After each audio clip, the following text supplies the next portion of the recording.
এই শীতের মধ্যে কত মানুষের শ্বশুর বাড়ির তন রসের নাস্তা বানায়া দিব, হিডা বানায়া দিব, মুড়ি বানায়া দিব, মোয়া বানায়া দিব, খাইব, মজা মেরা খাইব, আনন্দ উল্লাস করে খাইব।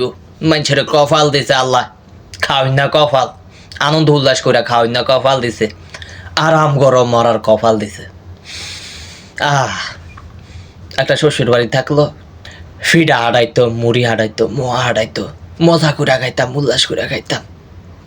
এই কপাল কি আরাম করে দিছে আল্লাহ? সব হইলো আমার বাপ মা। আমার বাপ মা বুঝে না, এই যে মোটায় বুঝায়, সিয়নে বুঝায়, এমনেও বুঝায়, হেমনে বুঝায়, ইশারা বুঝায়, ইঙ্গিতে বুঝায়। ইশারা ইঙ্গিত বুঝে না তারা।